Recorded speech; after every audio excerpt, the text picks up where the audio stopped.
Welcome back. In this podcast, we explore life in Japan through the lived experiences of our guests. In this section, we'll be talking more about how Japanese food culture and innovation, combined with tradition and global perspectives, comes together in the world of hospitality. So Moritz, I would firstly just like to ask you a bit more about how you blend Japanese food and culture with sort of global trends in your offerings today. Very good question. I think the core belief is, and whoever you talk to, I think in the food and beverage culture scene, innovation must always respect traditions, right? And for Japanese food culture, it is about seasonality, ingredient purity. It is about craftsmanship, as mentioned already before, and deep respect for balance, right? So our role is not really to innovate and to sort of change it or to modernize this sort of tradition, but let's say to elevate it for a global perspective, for a global audience, as you may say, right? And the collaborative approach that I take there with my counterpart, Chef Daniele, hi, Chef Daniele, is we're working closely with the culinary team here to interpret Japanese culture and philosophies through temporary techniques and also as well global inspirations that you see trend-wise, of course, but a trend is a trend and trends will change, right? So it's really about creating that experiential format actually for guests that makes a lasting impression for them.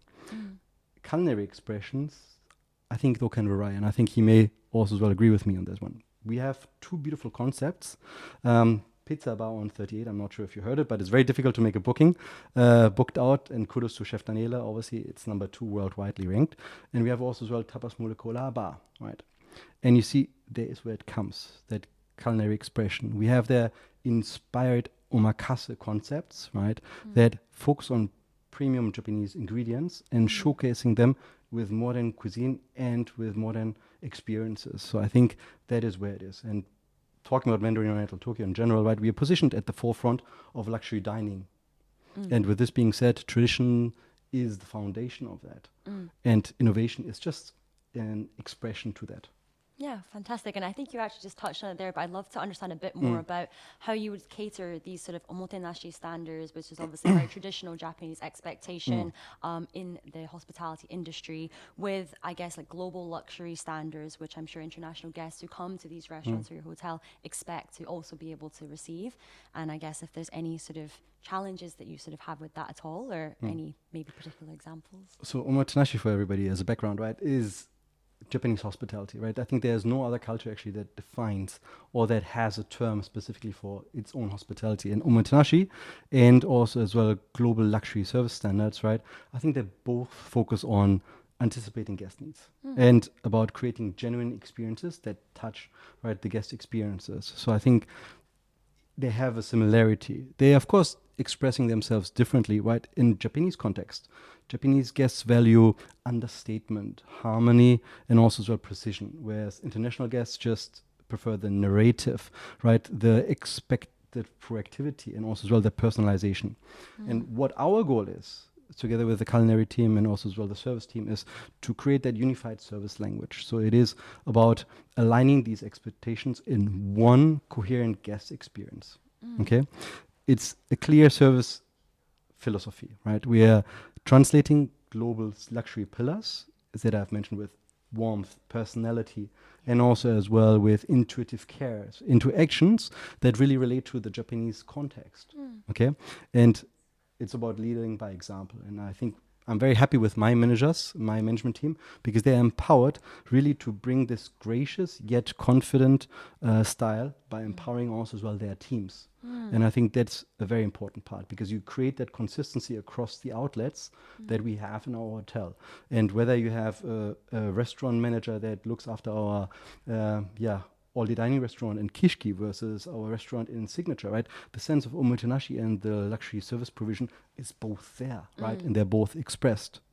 But in essence, right, I think Omotenashi and luxury standards for service, right, they are coherent essentially. And you can't choose between them, but it's about finding that mixed balance between, an experience that merges them. Yeah, fantastic. And I think, as you just sort of touched on, like they kind of come hand in hand, but you have obviously like a service team, a culinary team, and a management team, and obviously it's all due to collaboration that you're able to provide this Teamwork, type of service. Yeah. And I'm sure there must be many difficulties with that as well, but is there sort of any particular ways that you sort of I guess, like integrate and sort of collaborate between these teams to sort of be able to provide them like highest level of excellence in this space? Absolutely. I mean, of course, it's all about communication, right? And I think it's all about, it's about, okay, you touch on leadership there actually in Japan. And I think trust and alignment is more important than autocratic direction, right? So I think from that perspective, making sure that they're coming together, service and culinary, this is the strongest component, right? It's the synergy, that synchronization, that alignment of both that create that magic, right? I think Massimo Bottura, right, the Michelin star chef from Italy, obviously said once, right, it's only 50% about the food because service is bringing it out and actually telling the story. And we cannot omit that fact, right? So I think the communication between both is very, very important. Yeah, I think you can. Yeah, we can touch also as well about the initiatives, right, that we do to motivate the colleagues to perform that high service quality, right? Because it's not only just about blending, obviously the two teams together and having them like as a machine working together with one another and as a beautiful magician team, right? It's about also as well motivating that and instilling that kind of thrive for it. So when it comes to that, there's a couple of things that we do here at Mandarin Oriental, and the talent is at the forefront of everything that we do.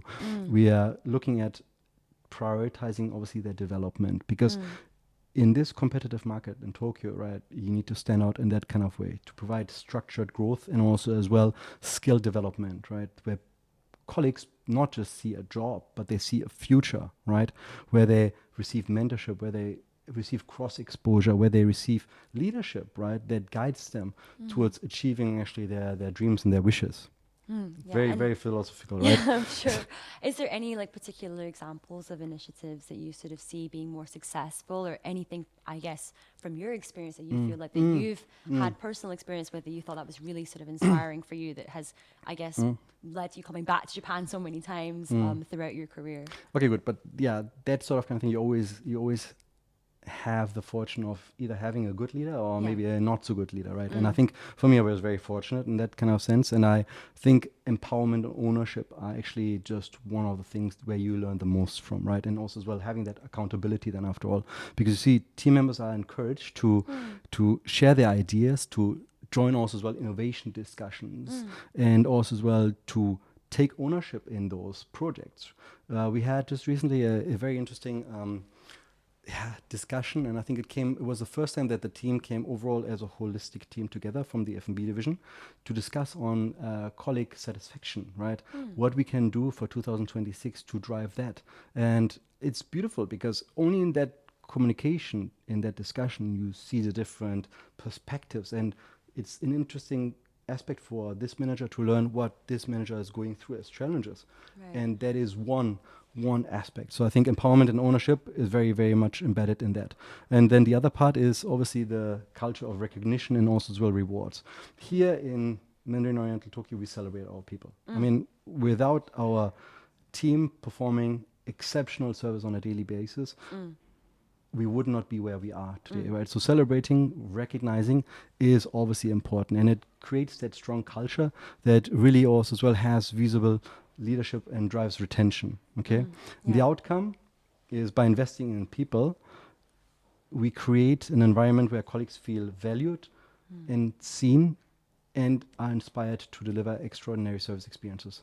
Fantastic. And I guess having those sort of leadership conversations gives a sort of platform for, as you mentioned earlier, for that communication to be effective, so that that level of omotenashi can be consistent throughout different teams. And also, I guess, to instill that value in people, no matter what stage and what position they are in their career, so that it remains something that they strive to look for and achieve. But would you say that that is one of the case, or? Yes. I mean, it is the case, right? That they are through these discussions then encouraged, because you instill with this ownership, right, and accountability and that thought process, a different level of engagement. I think engagement is the right word for that, right? I see. Yeah. Fantastic. And I think, as you mentioned earlier as well, with your team looking to sort of have goals and sort of satisfaction, obviously leads to their individual success, and that's super important. And we'd love to talk more about that as well. So we'll shift onto that topic later in this podcast. And I'd love to just learn a bit more about your experience and mindset, sort of adapting as a foreign professional in this industry in Japan, and what sort of motivated you throughout your career. Good. Thank you. Thank you. Thank you.